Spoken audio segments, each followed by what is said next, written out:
Assalamualaikum warahmatullahi wabarakatuh.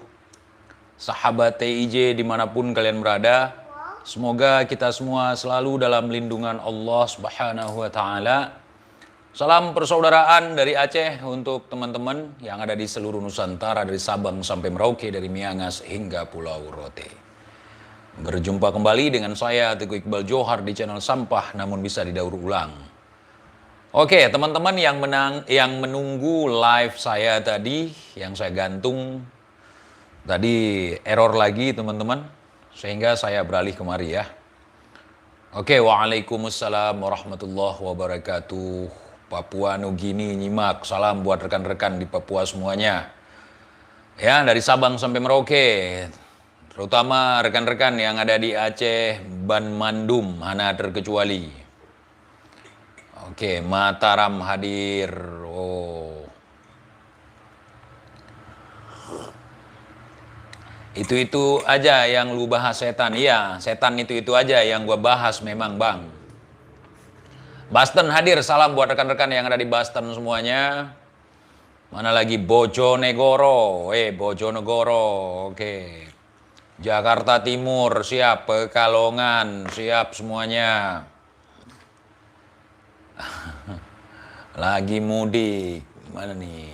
Lagi mudik hadir. Oke, teman-teman yang lagi mudik, selamat di perjalanan ya. Fi amanillah, hati-hati, tetap waspada.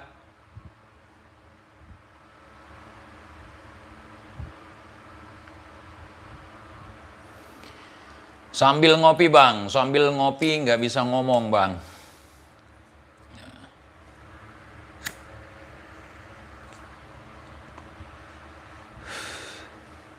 Kita tunggu yang lain muncul semua ya.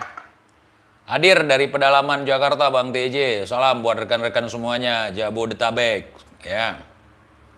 Asahan, oke.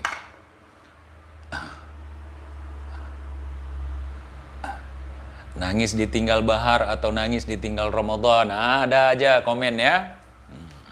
Indramayu siap. Banyuwangi, Tuban, Batubara.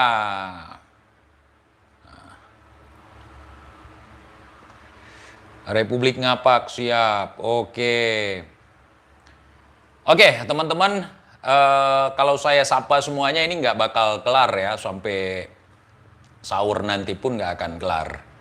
Jadi saya sapa semuanya. Di awal tadi saya sudah mengucapkan salam dengan lafaz Assalamualaikum. Dan untuk teman-teman yang memberikan salam di sini, saya juga menjawab Waalaikumsalam warahmatullahi wabarakatuh. Dan sebenarnya pembahasan malam ini sudah pernah saya bahas sekitar 3 tahun yang lalu. Terkait masalah Sugi Nur ya. Bahkan waktu itu banyak sekali yang komplain ketika saya membahas beliau. Terkait itu, waktu itu saya mendengar sebuah fatwa dari beliau, sehingga membuat saya bersemangat untuk membahas beliau, yakni di mana beliau membahas tentang ulama. Nah, ulama itu adalah orang-orang atau binatang sekalipun yang bisa melakukan kebaikan, itu ulama menurut beliau. Makanya tak heran gerombolan ini, anjing pun dianggap ulama, bajingan pun dianggap ulama. Ya. Nah, di situ saya menepis semua itu, teman-teman ya. Dan Sugi Nur ini merupakan orang yang sangat luar biasa sekali menurut saya. Beliau adalah seorang profesor. Ini profesornya saya yang ngasih ya. Profesor spesialis mubahalah. Jadi ada guru mubahalah, kemudian diturunkan atau diwariskan ke Sugi Nur ini. Sehingga Sugi Nur ini merupakan ikon mubahalah. Nah, dan hari ini dengar-dengar sih dia sudah diponis ya. Berapa tahun teman-teman? Kemarin dituntut 10 tahun. Ya, tuntut 10 tahun. Hari ini diponis 6 tahun ya. Kalau nggak silap saya. Ya, mohon maaf kalau silap ya. Walaupun sebulan itu namanya konyol, saudara. Itu namanya konyol. Dia ciri-ciri dari gerombolan ini ya menunjukkan ketololan dan kekonyolan, sehingga akhirnya ya seperti itu. Kalau kalian bertanya, dia sering mubahalah selama ini, ada orang meninggal gara-gara kualat sama dia, hasil mubahalah Sugi Nur. Sekarang saya mau tanya sama kalian, Sugi Nur ini kualat sama siapa? Hah? Ada yang bisa jawab? Si Sugi Nur ini kualat sama siapa? Kualat sama Pak Jokowi? Bukan. Kualat sama si Bahar? Bukan. Dia kualat sama dirinya sendiri. Makanya hati-hati mendoakan keburukan untuk saudara kita. Ya. Apalagi dengan narasi-narasi yang mengandung kepentingan. Hati-hati kualat dengan diri sendiri.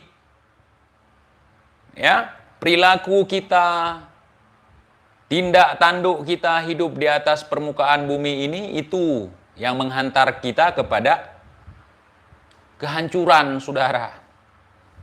Hati-hati, kualat sama diri sendiri. Ya, jadi setiap apa yang kita lakukan di atas muka bumi ini, pasti ada konsekuensinya.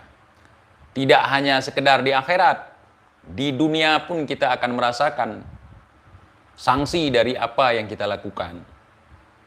Nah, ya, kualat sama diri sendiri.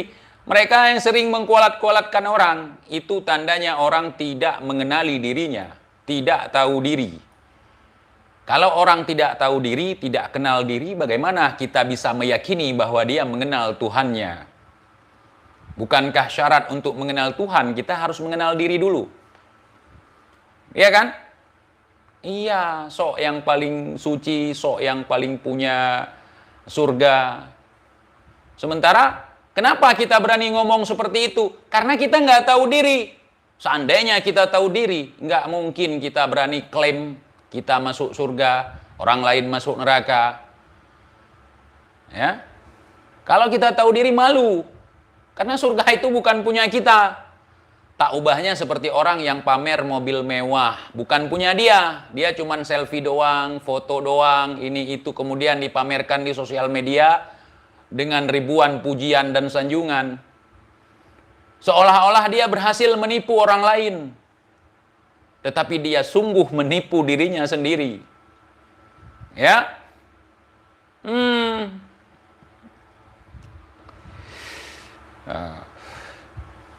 Paham ya? Paham. Sejauh ini mengerti. Kita menipu orang lain, yang kita tipu sejatinya bukan orang lain, tapi diri kita sendiri.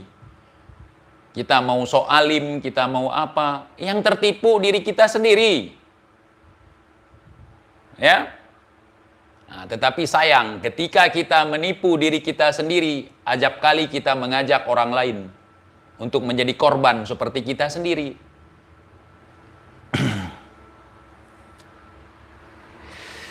Luar biasa ya. Karma, Bang. Saya sebagai seorang muslim, terus terang di sini teman-teman, saya tidak percaya karma dan saya tidak pernah diajarkan tentang karma.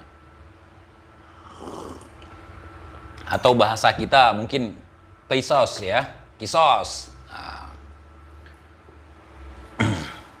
Jadi di dalam Islam itu kalau kita melakukan keburukan, selama kita punya keinginan untuk bertaubat, selama kita punya keinginan untuk menyesali perbuatan kita yang bejat, selama kita mau membersihkan diri dari dosa, insya Allah kita akan mendapatkan hidayah, kita akan mendapatkan pengampunan. Jadi yang karma tadi, yang menurut sebagian orang karma itu nggak akan berlaku lagi, menurut saya. Ya, kadang-kadang orang di masa lalunya sangat jahat, sangat bejat. Ketika dia sudah tiba waktunya taubat, dapat hidayah, kembali ke jalan yang benar, keburukan yang masa lalunya itu tidak akan membuat sesuatu yang buruk dalam kehidupan di masa dia saat ini atau masa selanjutnya. Nah, ya, Makanya setiap dari kita itu pasti akan dimintai pertanggungjawaban. Nah, kita wajib untuk menyadari sejauh mana kita sudah melangkah di permukaan bumi. TIJ, lu ngomong seperti itu tiap malam lu caci maki si Bahar. Saya nggak pernah caci maki si Bahar. Saya cuman ngolok-ngolokin dia. Kenapa? Saya ngolok-ngolokin dia. Kenapa TIJ ngolok-ngolokin si Bahar? Pertama, dia suka caci maki. Kemudian setelah caci maki membuat statement membela diri. Jadi saya tidak mau untuk mencaci maki dia, cukup dengan menunjukkan ke dia bahwa kita berperilaku itu tidak baik. Ya, tidak baik. Nah, kurang lebih seperti itu yang ingin saya tunjukkan ke kalian. Dan mereka menganggap caci maki itu bagian daripada dakwah. Dakwah apa? Hah? Misal begini. Berkatalah sesuatu yang baik atau lebih baik diam. Kalau tidak bisa, Berkatalah sesuatu yang baik atau lebih baik diam. kata yang baik, lebih baik kita diam. Nah, saudara-saudara sekalian yang dimuliakan oleh Allah SWT. Terus orang-orang bertanya, Habib memerintahkan bahwasanya qulu khairan aw yasmut. Berkatalah sesuatu yang baik atau lebih baik diam. Tapi kenapa Habib suka suka berkata-kata kasar? Kenapa Habib suka mencaci? Habib suka memaki? Kenapa Habib?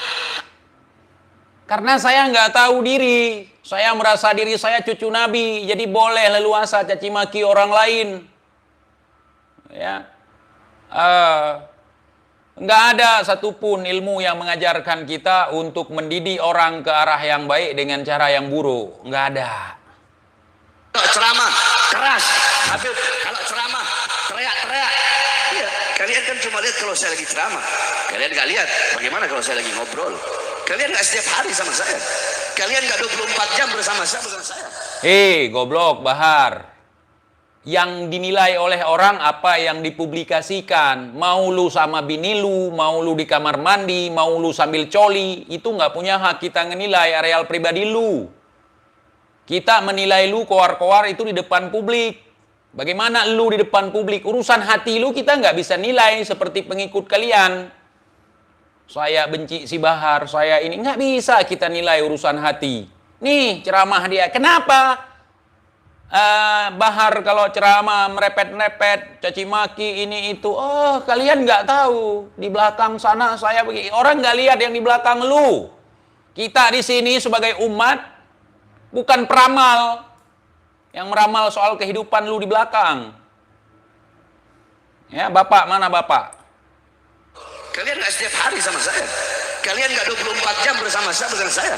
Yang tahu saya orang-orang terdekat saya. Ya iyalah. Yang tahu lu kan orang-orang dekat sama lu dan lu sendiri. Terus yang kita nilai apa yang lu publikasi. Ini ceramah atau gimana ini logikanya ini? Kan tolol teman-teman. Dibilang tolol marah.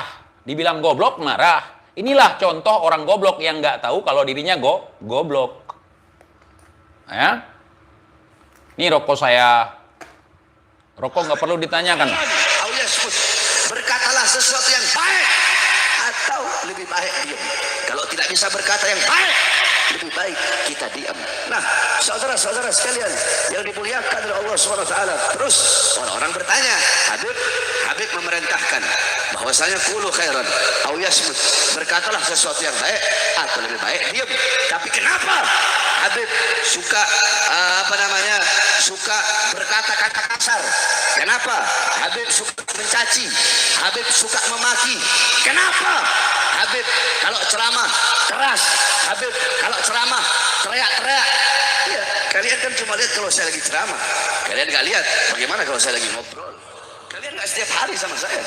Kalian nggak 24 jam bersama saya. Yang tahu saya orang-orang terdekat saya. Bagaimana banyak diamnya saya. Lalu di kamar sama bini lu, nggak mungkin lah kita tahu, Har. Urusan pribadi lu di rumah kita nggak tahu, dan kita nggak punya hak untuk komentari itu, Har, goblok. Yang kita komentari, itu seputar apa yang kalian pertontonkan. Misalnya seperti live saya dengan si Alwi waktu itu. ente nggak tahu sosok Rizik itu seperti apa. Kalau seandainya TIJ tahu sosok Rizik seperti apa, nanti datang aja ke Jakarta, saya ongkosin. Saya nggak mau bahas masalah pribadi dia. Saya nggak mau masuk bagian di belakang layar dia. Yang saya bahas di sini adalah seputar apa yang saya lihat. Disitulah saya memberikan penilaian. Kira-kira gimana? Nyambung nggak? Ini ceramah atau apa? Saya nggak paham. Ya, yang kita kasih penilaian kan seputar apa yang kita lihat. Kalau si Bahar ya, sampai presiden pun suruh buka celana mau lihat lagi ada darah men atau tidak. Dia sampai ke situ ngurus. Saya nggak ngurus sampai ke situ. Perempuan yang bibirnya tebal, itunya tebal. Yang dagunya runcing, itunya dalam. Kan saya nggak sampai ke sana menilai orang. Kita di sini memberikan kanteran, atau di sini kita meroasting seputar apa yang ditampilkan di ruang publik. Kan begitu. Jadi kalau nggak bisa berbicara yang baik, nggak bisa berbicara yang bermanfaat, ya udah diem. TIJ, lu ngomong ada manfaat nggak? Ada. Untuk siapa? Untuk diri gua sendiri. Apa? AdSense. Buat apa? Buat beli berlian. Bukan buat nyari makan. Kalau orang nyari makan, dia nggak punya pekerjaan. Pekerjaannya cuman koar-koar, menjelek-jelekkan pemerintah, seolah-olah sebagai pejuang, mukulin bocil, mukulin sesama tahanan, ngaku sebagai pahlawan atau pejuang. Kalau kalian nggak percaya, kalian klik di Google pekerjaan si Bahar. Koar-koar. Ya. Pekerjaannya ulama pemberani. Ulama dari mana? Kalau dari fatwa Sugi Nur, benar dia ulama. Kalau dari fatwa Sugi Nur, anjing pun ulama kalau baik. Kalau saya enggak. Ulama itu pasti dari kalangan manusia. Kemudian seseorang yang memiliki ilmu dan mewariskan apa yang diwariskan oleh Rasulullah Sallallahu Alaihi Wasallam. Jadi hewan, tikus, binatang, anjing itu nggak bisa jadi ulama. Mau dia hafal kitab sampai khatam, dia nggak akan pernah jadi ulama. Nggak akan pernah. Makanya orang-orang ini kenapa jadi ulama? Anjing aja bisa jadi ulama, apalagi preman-preman recehan seperti ini. Saya heran dengan negeri seberang. Negeri seberang itu, seberang Sumatera, saya banyak melihat dikit-dikit ulama. Ada dukun melakukan praktik-praktik perdukunan dengan cara membodohi umat, ulama, gus, abah dipanggilnya. Padahal umurnya masih muda, lebih muda dari saya. Dipanggilnya Abah Samsudin. Bisa menyalakan api di tisu dengan menggunakan cairan kimia atau bubuk kimia. Abah, ulama. Saya heran dengan itu teman-teman. Makanya di sini saya ajak kita semua untuk membangkitkan daya pikir kita supaya sumber daya manusia mampu kita kelola dengan baik sehingga kita bisa berbaur dengan alam. Ya. Jadi kita tahu yang mana yang sifatnya sain, yang mana yang sifatnya memang goib. Jangan dikit-dikit goib. Akhirnya buat fatwa kayak kemarin itu. Segala yang tidak bisa dilihat itu goib. Enggak. Ada juga yang enggak goib. Misalnya rasa lapar. Rasa lapar kan enggak bisa dilihat. Itu bukan goib. Kentut. Bahkan angin pun dibilang itu goib. Kalau angin goib, ya kentut goib. Kompresor yang mengeluarkan angin juga alam goib. Ya. Ayo. Gunakan akal sehat kita. Saya bisa santet begini, saya bisa santet begitu sebelum TIJ muncul di sosial media, sebelum TIJ muncul di YouTube. Giliran saya minta tolong dong santet saya. Kagak ada yang bisa. Kan memalukan seperti itu. Jangan spam bang. TIJ nanti saya akan tarik sukmamu. Biar kamu gila, biar kamu mati. Sampai sekarang nggak ada yang bisa. Pas nggak ada yang bisa, halu lagi. Oh, TIJ itu punya pegangan, punya ilmu ini, punya ilmu itu, tae. Ya, bukan kesaktian yang kita miliki, tapi ngerti. nggak perlu sakti. Ini orang lagi bohong apa enggak? Kita harus ngerti. Ngerti itu tingkatnya lebih tinggi daripada sakti. Kenapa? Karena sejatinya manusia harus ngerti. Kenapa? Manusia itu diberikan akal dan juga hati. Faham? Faham ora? Sakarepmu lah. Janco. Itu yang diajarkan ulama sugi. Janco. Walaupun saya bukan orang Jawa Timur, saya paham. Janco.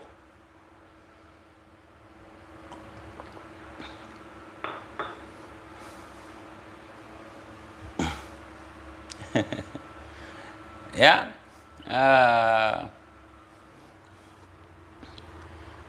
Ngomong apa kowe?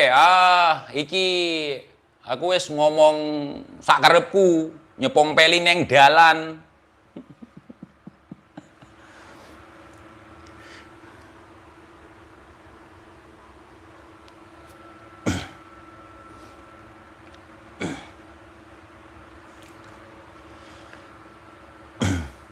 Jadi teman-teman dan sahabatku semuanya, kita harus benar-benar kembali ke pengaturan awal ya, di mana kita harus paham dulu yang mana yang disebut ulama, yang mana yang disebut bangsat. Jangan kita campur adukkan, sehingga tidak bisa kita bedakan yang mana ulama, yang mana bangsat. Hari ini kan kecampur-campur. Akhirnya bingung kita sendiri. Piye kabarmu Kang TIJ? Oh, alhamdulillah, ape, sehat walafiat. Jenengan, piye kabare? Matamu picek. Apa nih? Ngomongnya ojo seru-seru, Pak DTIJ. Oke, maaf ya. Para bajingan berkedok ulama dan Habib wajib disingkirkan. Kita bukan menumpas. Kita di sini bukan misi penghancuran. Misi saya di sini adalah misi penyelamatan. Kadang-kadang misi penyelamatan memerlukan senjata juga. Contohnya tentara-tentara di bawah naungan PBB atau UN. Ya, mereka bawa senjata juga walaupun dalam misi perdamaian. Dan itu yang saya lakukan hari ini. Saya mencoba untuk menyelamatkan apa yang bisa saya selamatkan. Ya, hari ini negeri kita aman. Walaupun tidak baik-baik saja. Dalam artian apa? Banyaknya korupsi, banyaknya orang-orang yang mengatasnamakan organisasi, kerjanya buat kericuhan, buat kerusuhan sebagai isu untuk bisa mendapatkan sesuap nasi. Ya, itu yang saya maksud tidak baik-baik saja. Ya, semua yang kita bahas hari ini adalah fakta yang mengandung kebohongan. Gimana fakta yang mengandung kebohongan, TIJ? Seolah-olah benar, padahal bohong. Kenapa kebohongannya sulit untuk terdeteksi? Karena bersembunyi di balik naungan agama. Ya, jadi kita harus bisa memilah dan memilih dulu, harus bisa melihat ini auman atau gonggongan. Jangan sampai gonggongan pun kita anggap auman. Anjing yang menggonggong pun kita kira singa yang sedang mengaum.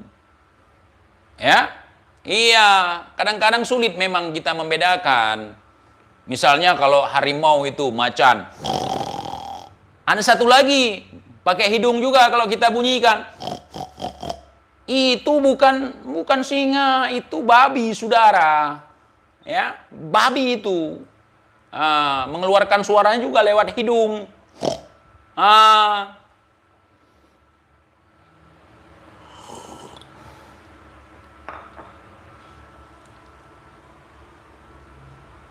TIJ sudah kompak sama Gus Arya. Apakah selama ini saya live bareng sama dia? Kagak kan? Yang live bareng sama dia kan komplotan si Bahar. Ada-ada aja kalian fitnah. Awas TIJ kena mubahalah. Kalau kena gua makan itu.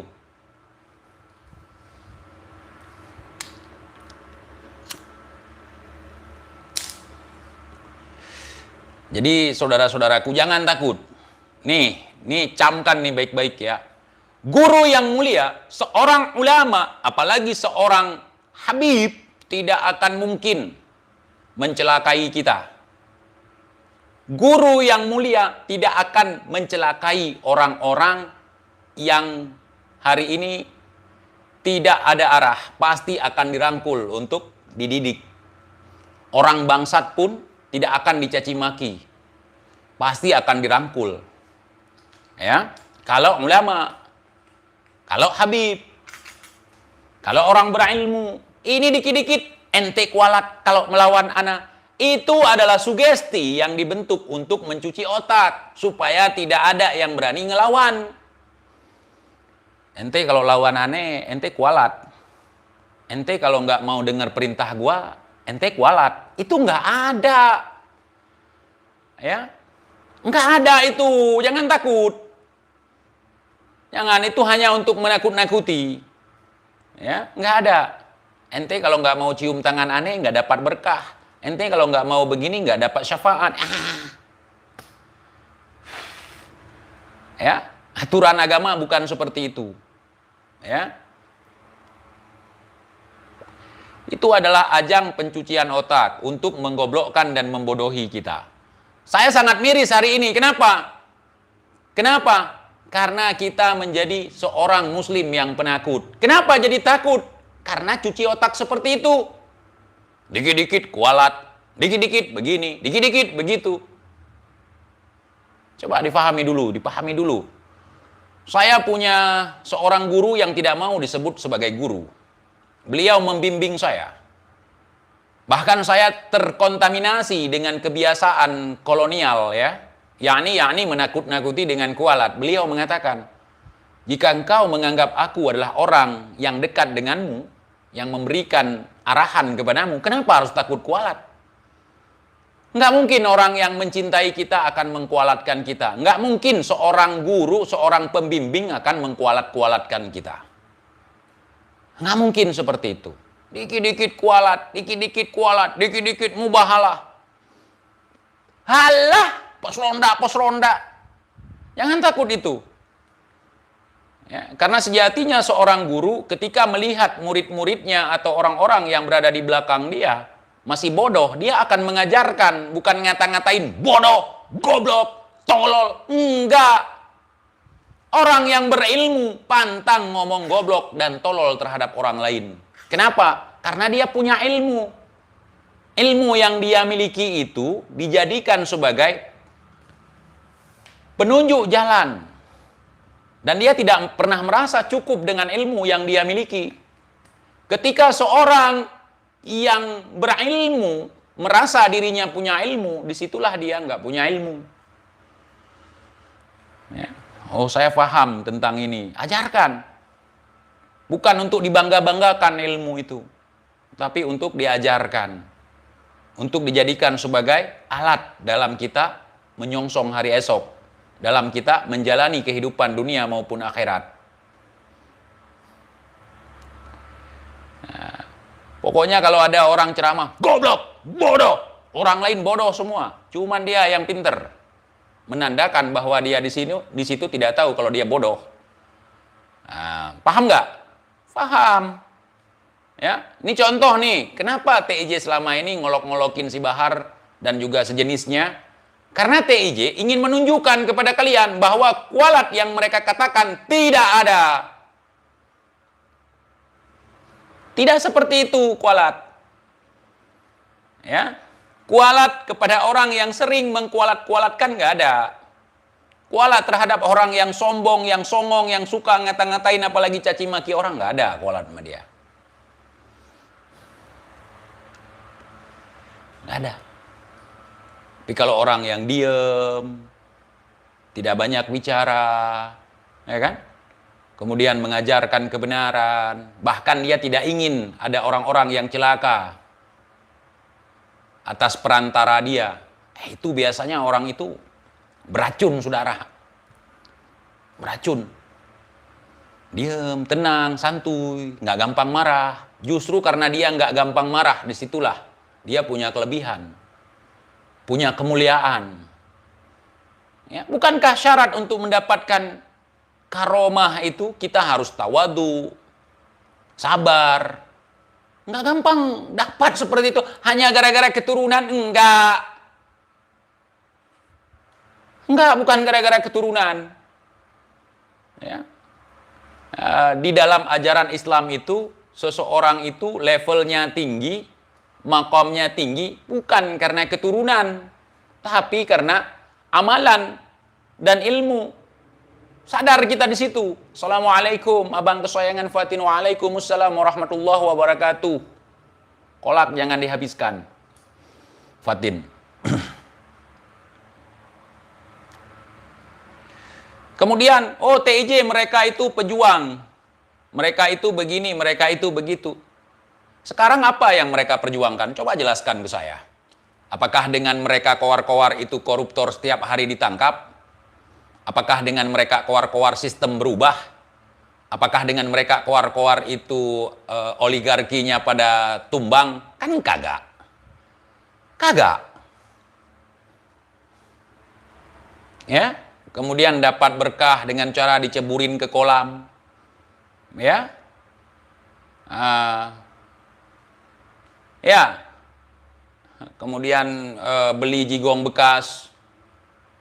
Iya, siwak itu sunnah, tapi bekas dia dijual, dihargai dengan harga yang mewah, itu bukan lagi, itu udah permainan itu. Jangan kau jadikan barang-barang sunnah, sesuatu yang sunnah, untuk kau perdagangkan, wahai Bahar. Saya tidak pernah mengatakan kalau siwak itu bukan sunnah. Enggak, saya tahu dari kecil juga nyiwak. Ya, saya dari kecil nyiwak. Tapi bukan diajarkan bagaimana supaya siwak yang bekas saya ini dijual mahal. Aduh, ya Allah. Aduh, jangan percaya. Dan mereka terlalu pede berbicara soal surga dan neraka. Bukan sesuai dengan porsinya, bukan sesuai dengan ajaran. Kita boleh menyampaikan itu, tetapi sesuai dengan ajaran. Konsekuensi orang yang melanggar ini neraka. Ya. Misalnya seperti itu bisa, ini kita klaim, kalau nggak dukung saya, nggak bela saya, neraka. Ahlun nar karena membenci saya. Jangan, kamu aja belum tentu masuk surga har. Gi. Kalau nggak pilih partai ini, masuk neraka, ya Allah.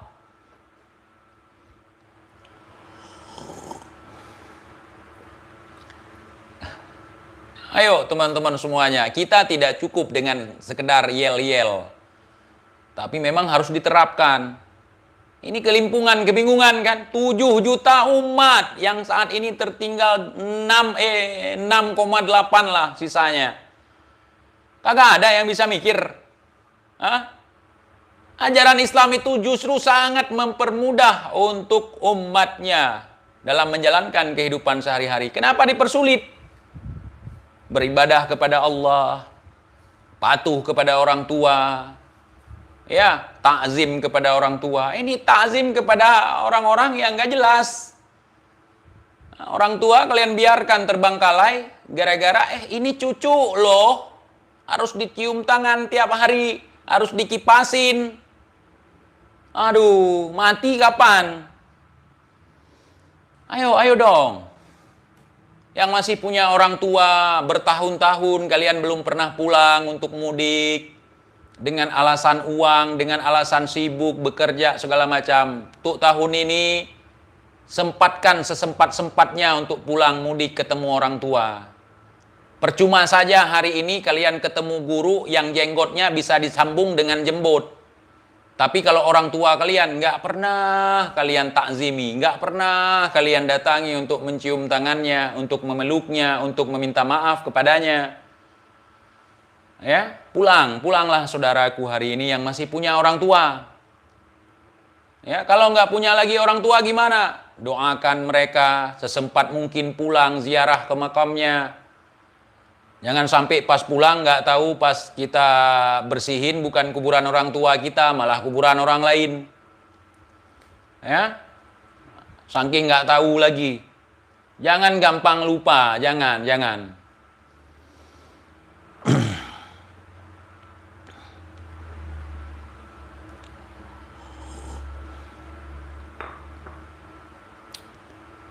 Iya, emang siapa lu mengklaim surga neraka milik lu? Bukan, itu milik Allah Subhanahu wa taala. Nggak bisa. Makanya kalau orang yang mabuk agama ya seperti itu, fanatik buta, taklid buta terhadap agama. Bukan. Kita jangan mabuk. Justru agama kita mengharamkan mabuk-mabukan, termasuk mabuk agama. Mabuk lagi, mabuk lagi. Mabuk lagi, mabuk lagi. Ku tak mau terus begini. Bangkit makanya, jangan jadi budak.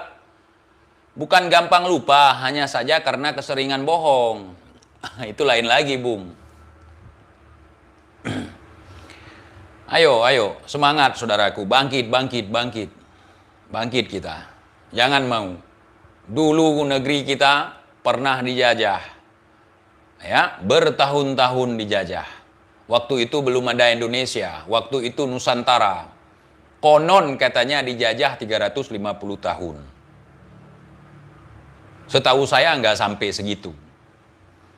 Karena sebelum dijajah buat hubungan ini, hubungan itu dulu sempat bisnis segini begitu. Akhirnya mereka meleleh melihat lada kita, melihat pala kita, melihat rempah-rempah kita. Akhirnya mereka terfikir untuk menjajah kita. Ya, hari ini jangan mau kita dijajah setelah merdeka. Jangan mau teman-teman. Lawan, bukan lawan dalam artian angkat senjatamu, angkat pedangmu, bukan. Ya, hidupkan pemikiran supaya kita tidak terjajah. Kenapa kita dibodohi? Karena kita biar gampang dijajah. Itulah Belanda dulu jajah kita, itu ngebodohi kita. Pribumi, kau jangan makan terong, nanti impoten kau. Kita nggak makan terong. Mereka makan banyak-banyak biar kuat beranak. Jangan makan ikan, nanti cacingan.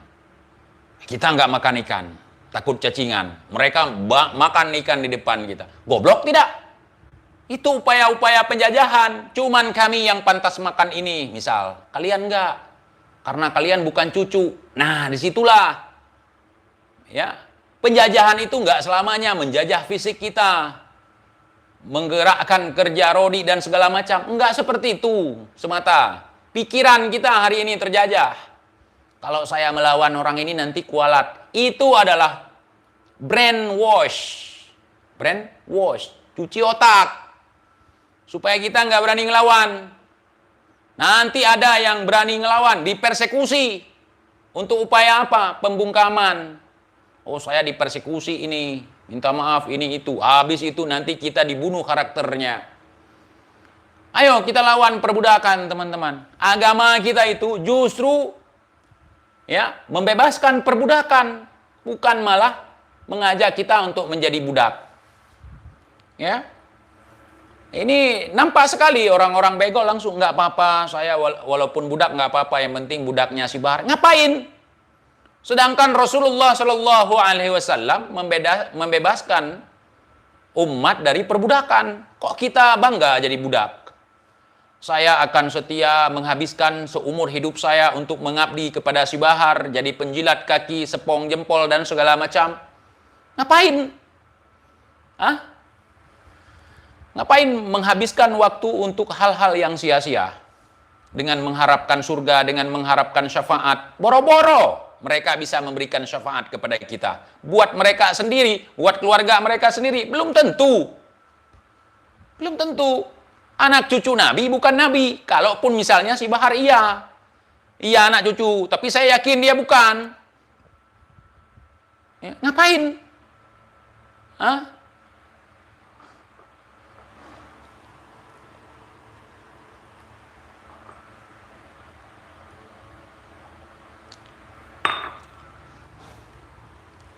Ngapain? Kasihanilah diri Anda, saudaraku. Pahlawan kita berjuang bertahun-tahun sampai menumpahkan darah di tanah Nusantara. Untuk apa? Untuk membebaskan kita dari perbudakan. Kenapa hari ini kita berbondong-bondong jadi kerbau yang dicucuk hidungnya? Hemat uang demi kasih hadiah upeti kepada cucu. Kadang anaknya nggak jajan demi hadiah kepada cucu. Walhasil para cucu hidup mewah dan songong. Tinggallah budak gigit jari kasihan. Ya seperti itu. Ya. Demi perjuangan, demi perjuangan, demi perjuangan, kasih uang, kasih mangan. Sementara kalau kita teliti dengan detail, ya, tidak jauh bedanya gaya hidup mereka dengan Ki Demang peliharaan Belanda zaman dulu. Ya. Ya, seolah-olah ingin menyelamatkan pribumi dari pengaruh rezim kolonial. Saya di sini membantu. Kamu mau bayar pajak berapa? Bayar pajaknya lewat saya. Saya ini orang golongan mulia yang diakui oleh Belanda. Anakmu cantik sekali, nikahi dengan ini. Sampai ke situ. Nggak paham juga. Kalau dulu upeti untuk Tuan Menir. Kalau sekarang harta rampasan perang. Gonimah, bawa gonimah. Jemput harta. Kita capek bekerja. Peras keringat, banting tulang. Tulang ekor hampir hilang. Capek bekerja. Kasih. Nanti ke kita, lempar-lempar, uang dilempar, pisang dilempar. Bener itu? Udah bener menurut kalian itu? Aduh, ada pemisahan ras suku lagi. Oh, kamu beda dengan kita, kamu nggak boleh gabung di majelis ini. Kita cuman kita yang berdarah sambung ke Rasulullah.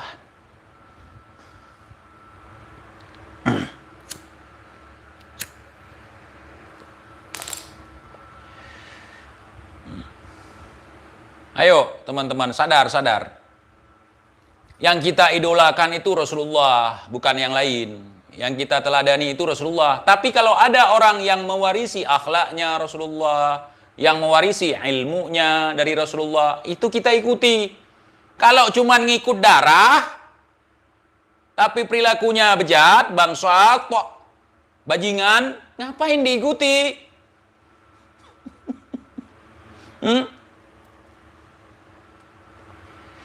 Ya. Iya, sedangkan kita yang diwarisi agama Islam ke kita yang lahir di tengah-tengah kaum muslim. Ya. Kita harus mencarinya juga, nggak cukup dengan warisan itu. Kita cuma dikenalkan dengan kalimah syahadah, dengan syariat. Kita gali lagi, kita cari lagi.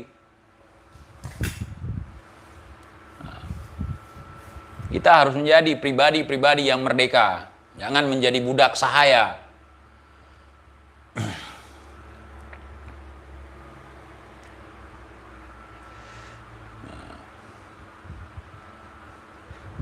Ayo dong, bangkit kita. Bangkit kita dari keterpurukan seperti ini. Mau sampai kapan kita seperti ini? Coba kalian simak dengan baik-baik semua ceramah si Bahar, kalian nonton. Kalian simak, isi ceramahnya apa? Curhat, nyebutin judul kitab, cerita masalah di dalam penjara, cerita kejelekan pejabat, sementara dia nggak bisa menghantam, mendiamkan, menghentikan apa yang menurut dia kesalahan dari pejabat itu nggak bisa dia diamkan. Dari dulu sampai sekarang, justru dia sekarang yang terdiam, tidak berani lagi congor seperti dulu. Jangan sampai nyawa kita sia-sia hanya untuk membela pembohong dan pendusta. Jangan sampai anak istri kita di rumah kelaparan gara-gara kita kasih makan itu orang-orang yang mengaku dirinya mulia.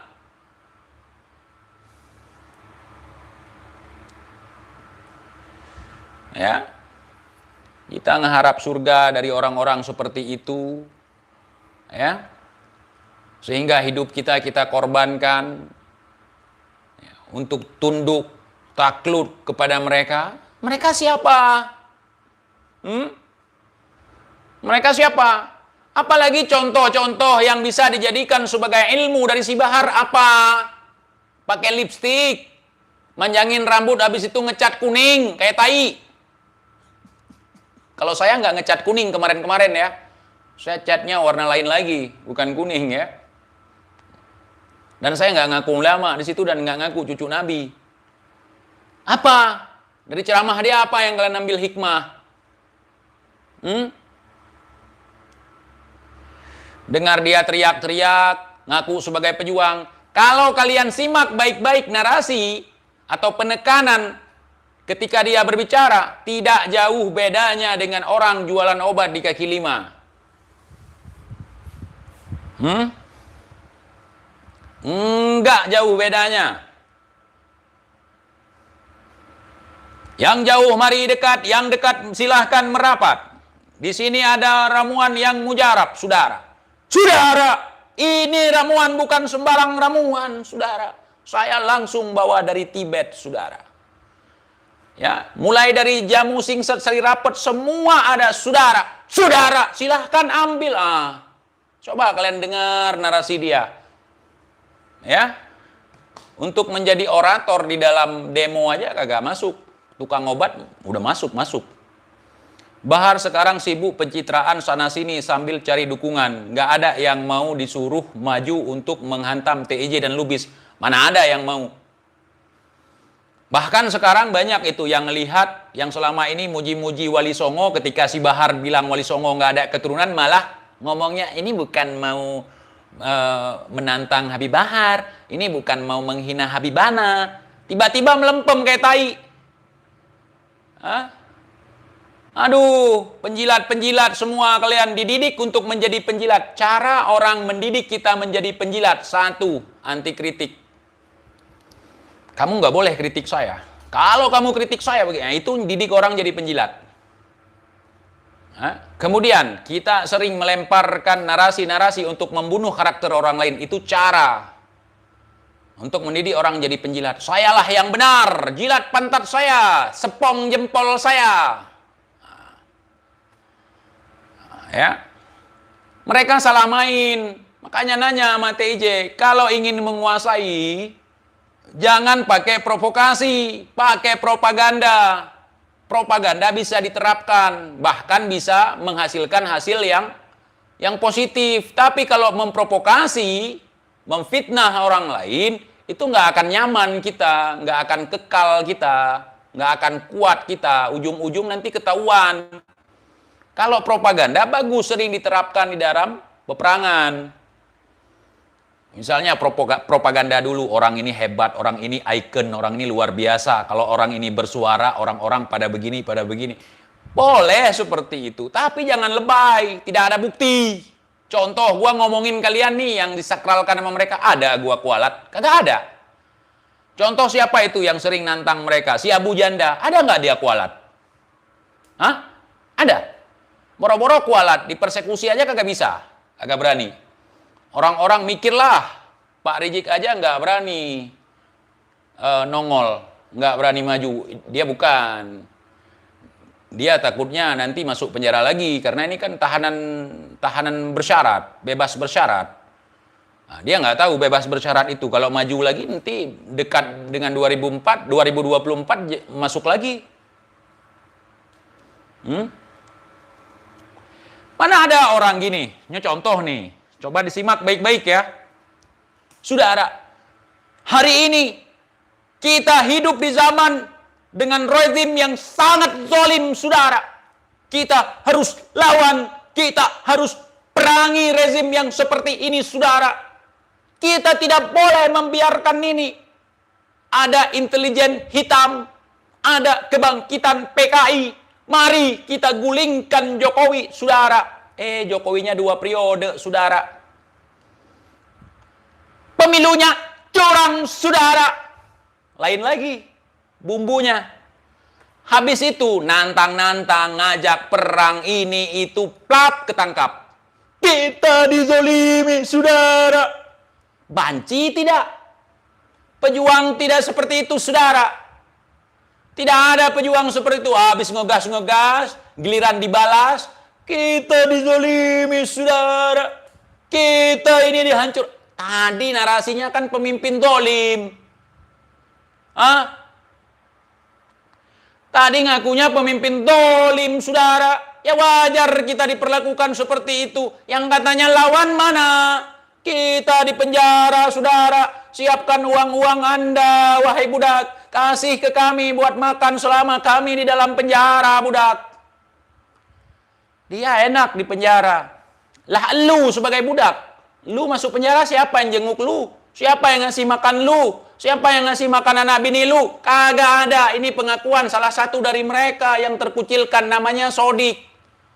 Sodik di penjara, nggak ada yang ngasih makan buat anak istrinya. Sementara yang lain, si Bahar misalnya masuk, dia bisa melihara burung di dalam tahanan. Dia masih bisa buat kolam dalam tahanan. Dia masih bisa buat gazebo dalam tahanan. Dia masih bisa buat taman dalam tahanan. Dia masih diantarkan makanan dalam tahanan. Dia masih bisa pelihara kucing savana dalam tahanan. Awas lu yang bantu-bantu dia di tahanan. Ya, awas, hati-hati. Kalau dia masuk lagi nih, nanti lu bantu kayak gitu, hati-hati lu. Ini udah ketahuan sama gua nih. Ya, ada perlakuan istimewa karena banyak uang. Hah? Sementara kalian sebagai budak kalau masuk penjara, kalau mati paling-paling baliho dipasangin. Masya Allah, saudara kita ini syahid, saudara. Mereka sebagai mujahidin-mujahid. Mereka sebagai syuhada, saudara. Paling itu yang didagangkan oleh mereka. Hah? Kita melawan pemerintahan yang zalim, saudara. Rezim yang zalim, saudara. Kita itu kalau mati syahid, saudara. Pas mati tiap hari dikoar-koar. Kalau udah tahu itu syahid, kalau udah yakin itu syuhada, bukankah tempatnya lebih layak daripada kehidupan kita di dunia sekarang? Berarti mereka nggak yakin, saudara. Makanya tiap hari KM 50, KM 50, KM 50. Dulu konflik di Aceh, kita meyakini orang-orang yang berperang ini untuk menegakkan keadilan, melawan kezaliman. Mereka syahid, kita yakin. Bahkan hari ini kita nggak pernah pasang baliho. Ini begini, ini begitu, keluarga saya begini, keluarga saya begitu. Saya termasuk orang yang paling banyak keluarga saya meninggal karena konflik. Kenapa? Itu konsekuensi dari sebuah peperangan. Kalau memang ngaku-ngaku sebagai pejuang, itu konsekuensi dari sebuah perjuangan. Itu konsekuensi dari sebuah perang, mati. Kalau perang nggak mau mati, namanya bukan perang, dagang, saudara. Dagang pun ada rugi. Nggak paham? Belum paham juga. Ya? Saya dari brojol udah kenal namanya konflik di Aceh. Dari zaman dulu, cuman dulu diam seperti api dalam sekam. Tahun 2000, 2003 itu mulai puncak itu. Ya. Ya, saya suka sekali dulu seperti itu. Suka sekali perang, di mana ada perang saya pingin. Mana ada perang Palestina? Mana perang? Ternyata semua tidak sesuai. Kita pingin membela. Ini si Bahar lagi koar-koar, Rohingya begini, saudara kita begini, saudara kita begitu. Ada berapa orang Rohingya yang dia kasih makan? Usir kedubes Myanmar di sini. Ada berapa orang Rohingya yang dia selamatkan? Coba kalian datang ke Aceh. Ada berapa kali demo menolak pemerintah Myanmar? Berapa kapal yang sudah diselamatkan di Aceh? Ada koar-koar. Di Malaysia ditolak, di daerah lain ditolak. Mereka hanyutkan diri kemari, walaupun kami tahu kapal sengaja dibocorkan. Kita buang dulu negative thinking. Walaupun kita tahu kapalnya sekarang sengaja dibocorin. Ditolong, dibantu saudara muslim. Ya. Coba fahami itu, saudara. Ya. Ini kita lawan. Jangan takut. Ibu-ibu barisan depan. Kita harus hancurkan. Kita harus bersatu. Ibu-ibu barisan depan. Nanti diserang sama aparat pakai water cannon. Ataupun gas air mata. Disiram. Kami paling terzolimi, saudara. Di Asia Tenggara, saudara. Kita sebagai rakyat ditembaki, saudara. Tembaknya pakai apa, Pak Rizik? Pakai water cannon, Bang. Tadi katanya pejuang, kok nangis cuma kena water cannon? 98, 99 di Aceh orang demo diserang pakai senapan. Tragedi Simpang KKA, orang demo diserang oleh militer pakai senapan dengan peluru aktif. Peluru tajam. Enggak, koar-koar pejuang. Ya sudah, dia syahid dah, selesaikan. Ya. Ini, aduh. Kemudian udah koar-koar begini, koar-koar begitu, banyak duit yang masuk, banyak dukungan masuk. Masuk penjara. Keluar, diem. Diem keluar. Diem. Diem, saudara, diem. Dulu Jokowi begini, Jokowi begitu, ini Jokowi, ini rezim. Sekarang anjing di mana-mana tidak akan dimintai pertanggungjawaban, saudara. Kenapa? Karena dia anjing, karena dia babi, udah nggak sebut nama lagi. Baru penjara, udah diem. Baru penjara, diem, takut, saudara, takut tahtanya hilang, takut masuk penjara lagi nggak bisa menikmati makanan-makanan yang lezat. Aduh, saudara. Bangsat. Kalian jangan mau dikibulin, jangan mau dicuci otak. Ini kita lawan, ini begini. Ini orang nggak bertanggung jawab banget. Seharusnya ketika ada anggota kita yang diserang, yang dibunuh, lawan, jangan diam. Itu baru pejuang. Ini pada hilang semua waktu itu. Penembakan KM50. Diam semua. Shh. TIJ, ada yang nelpon gua, TIJ, ada nggak tempat yang aman buat gua sembunyi di sana di Aceh selama beberapa bulan? Ada, saya bilang. Kenapa? Saya kemarin buat keributan di sini. Ada, saya bilang. Kapan mau kemari? Jangan sekarang, tunggu dulu ya. Ini Paduka yang mulia mau pulang. Diam semua, teman-teman. Terus di Banda Aceh ada acara pembaiatan waktu itu. Yuk, ada baiat hari ini.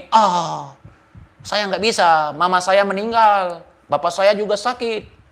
Ini adik saya sakit. Aduh. Jadi tidak seperti itu. Makanya ini sengaja isu digembar-gembor supaya terbangun sebuah narasi, ya, membuat sebuah isu agar bisa mereka seolah-olah jadi pahlawan. Contoh begini. Nih saya nih kenapa paham sekali trik ini? Karena ini trik waktu saya masih remaja, saudara. Saya suka sama seorang cewek. Saya suka sama cewek itu. Saya buat PDKT, dia nolak, nggak mau. Sok suci lu dalam hati gua.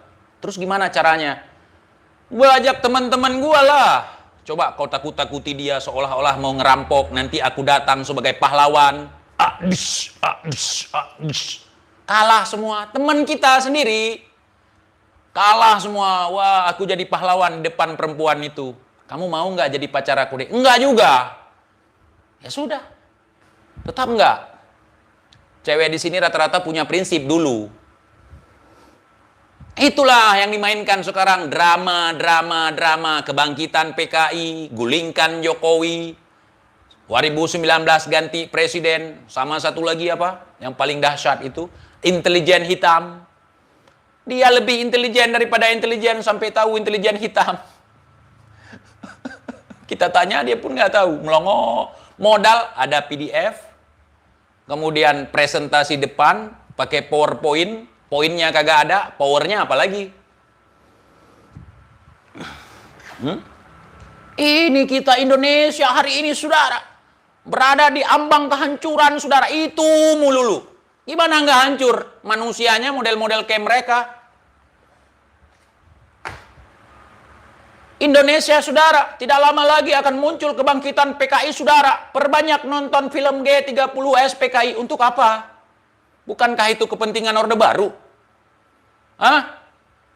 Jangankan di Indonesia. Nih gua kasih tahu ke kalian, teman-teman yang gua tahu ya. Jangankan di Indonesia, negara-negara bekas komunis saja tidak lagi menjunjung tinggi komunis. Apalagi di Indonesia, negara yang secara konstitusi menolak segala bentuk komunisme.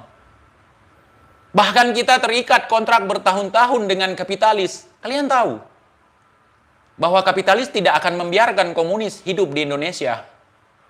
Ini dikait-kaitkan. Ini ada Amerika di belakang. Udah Amerika. Ini komunis yang berkuasa. Lah, bukankah kapitalis dengan komunis ini berantem? Kok bisa seperti ini? Kan narasi konyol, saudara. Jadi bagi kita yang awam, oh iya juga ya. Kemarin saya lihat ada pesawat Amerika di sini. Amerika di mana-mana. Oh berarti udah masuk komunis. Gimana bisa? Ya Allah, kapitalis itu nggak akan membiarkan komunis hidup di negeri kita. Bahkan di Rusia sendiri, ya, negara bekas komunis, bekas Uni Soviet, itu pemahaman komunis sudah nggak laku di sana, walaupun mereka masih menggunakan logo-logo komunis. Apalagi kita, ya makanya ajar ilmu agama. Saya sekarang malah salut kepada ustadz-ustadz yang di kampung-kampung, kiai-kiai yang di kampung, ngajarnya bener, nggak keblinger. Udah. Ngajar agama kok, itu bukan tegas, itu ngegas namanya. Ngegas dengan tegas beda. Bisa ceramah slow. Tegas itu ngomong yang pasti, yang jelas, nggak berbelit-belit, nggak mencela-mencele. Itu tegas namanya. Yang benar katakan benar, yang salah katakan salah. Itu tegas. Nggak perlu cerita dulu. Al-Habib Fulan bin Fulan, beliau tinggal di India. Beliau masuk ke dalam hutan. Kemudian gara-gara banyak sekali orang-orang Hindu yang mencari beliau. Akhirnya beliau diserang dengan pasukan gajah. Setelah mereka diserang dengan pasukan gajah, keluarlah nyamuk-nyamuk di dalam hutan membunuh gajah. Kenapa nggak pakai dalil yang ada dalam Al-Quran aja? Ya, ketika pasukan gajah dikalahkan oleh burung-burung ababil, kok jadi ngarang sendiri? Dipertanyakan kapan? Dongeng semua diceritakan, teman-teman. Makanya kita jadi goblok. Contoh, Al-Habib Umar bin Hafiz pernah bermimpi bertemu dengan Rasulullah. Di sana Rasulullah mengirimkan salam untuk imam besar kita. Kemudian saya bertanya, bagaimana kabar imam besar kita? Udahlah, saya malas dan juga mules cerita itu. Ternyata bohong. Pas klarifikasi sama Habib Umar, nggak ada. Kayak si Bahar kemarin, waktu ketemu sama Bang Repli. Bang Repli itu termasuk salah satu orang yang pinter, tetapi sebagai pendengar dongeng terbaik se-Asia Tenggara. Ya, bagus Bung Repli. Anda sebagai pendengar dongeng yang sangat budiman. Ya, tidak berani membantah, takut nggak dapat syafaat. Ana memang tidak pernah bermimpi bertemu dengan Rasulullah karena ana merokok. Rasulullah dimimpikan oleh beberapa orang dari kalangan habaib juga, ada yang perempuan juga. Beliau bermimpi bahwa Rasulullah menitip salam kepada Bahar Smith dan juga terus melanjutkan perjuangan. Itu apalagi kalau bukan cuci otak. Bagi orang yang percaya omongan dia, Masya Allah, Habibana. Aduh. Ada orang kayak gitu. Ya nggak bisa lah dia mimpi Rasulullah karena dia masih merokok. Kenapa? Orang ngerokok kan nggak tidur. Tidur dulu baru ngimpi. Matikan rokok, tidur baru ngimpi. Jangankan mimpi Rasulullah, mimpi bini lu aja. Kalau lu kagak matikan rokok, lu nggak tidur, ya nggak mimpi. Faham? Nanti kalau kita protes, oh itu mantik dari mana? Pantek waang itu. Pantek mak kau lah itu. Kagak ada mantik kayak gitu. Bahkan saya sendiri yang pernah mimpi belajar mantik, nggak seperti itu mantik. Mantik tidak identik dengan berbohong. Paham? Mantik, aduh. Dikit-dikit mantik, si paling mantik. Ya, kalau pemantik bener, pemantik api ya kan, di saat lusuh, kering, gersang, masyarakat kita pola pikirnya lagi kemarau, ya, dibakar sama mereka, langsung kebakar, tersulut. Karena otaknya tandus. Otaknya tandus. Gampang sekali tersulut. Hanya dengan narasi-narasi koplak. Bukan kocak, koplak. Tapi alhamdulillah, walaupun saya nggak pernah bermimpi bertemu Rasulullah, yang saya yakini bahwasanya penyebabnya adalah karena saya merokok. Tapi ada beberapa orang yang mimpi Rasulullah, yang dimana dalam mimpinya Rasulullah menyampaikan salam untuk Bahar bin Smith. Rasulullah bilang terus berjuang, adalah tidak perlu saya sebut. Nadanya langsung diturunkan di sini sambil melirik-lirik. Mikroekspresi, dia mengatakan kalau dia sedang berbohong, dia sedang semangat sekali, kemudian melemah di situ. Tapi ada juga orang yang memimpikan Rasulullah dan juga menitipkan salam kepada Bahar Smith dan untuk meneruskan perjuangan. Dia nggak mungkin mimpi Rasulullah karena dia merokok. Betul. Kenapa? Kalau dia nggak ngerokok, ya pasti tidur. Kalau udah tidur baru mimpi. Kalau masih merokok gimana mau tidur? Boro-boro ngimpi. Tapi alhamdulillah, walaupun saya nggak pernah bermimpi bertemu Rasulullah, yang saya yakini bahwasanya penyebabnya adalah karena saya merokok. Tapi ada beberapa orang yang mimpi Rasulullah, yang dimana dalam mimpinya Rasulullah menyampaikan salam untuk Bahar bin Smith. Rasulullah bilang terus berjuang, adalah tidak perlu saya sebutkan. Ada beberapa orang. Dari luar kota bahkan orang itu? Ada yang dari Sumbawa, ada yang dari Jawa Timur, ada yang dari Sulawesi. Dan mereka Habib juga? Habib. Pokoknya jangan kalian tanya nanti itu siapa yang mimpi itu. Nanti pasti cari orang buat pengakuan. Assalamualaikum warahmatullahi wabarakatuh. Saya melihat desas-desus di YouTube. Ini saya benar Al-Fagir yang telah memimpikan ana ketemu dengan Rasulullah. Mimpi gimana dipertanggungjawabkan, saudara?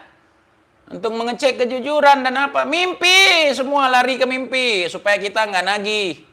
Mereka janjinya surga dan neraka. Kemudian untuk meyakinkan bahwa mimpi dijadikan bahan pansos, saudara. Kenapa mereka nggak mau dikritik? Karena mereka, apa yang mereka janjikan nggak bisa kita tuntut di dunia ini. Misalnya pejabat, janji akan kemakmuran, janji akan membangun ini, membangun itu. Ternyata akhir masa jabatan nggak ada satupun realisasi dari apa yang dijanjikan dalam orasi politiknya. Kan bisa kita lihat. Tapi kalau orang ini, orasinya, janjinya nanti di akhirat. Kalau di akhirat kalian, mana nih janji si Bahar? Kan nggak bisa kita demo. Bawa truk, bawa corong, kita demo. Kepada jamaah akhirat semuanya, saya telah dikabulin oleh si Bahar dan sejenisnya. Hari ini saya menuntut kejelasan daripada si Bahar. Tiba-tiba kalian masuk surga, si Bahar masuk neraka. Boro-boro kalian mau peduli. Ya udahlah, kalau mau nagih datang aja ke neraka. Oh, ya sudahlah, ikhlaskan aja lah. Daripada ke neraka cuman minta pertanggungjawaban si Bahar.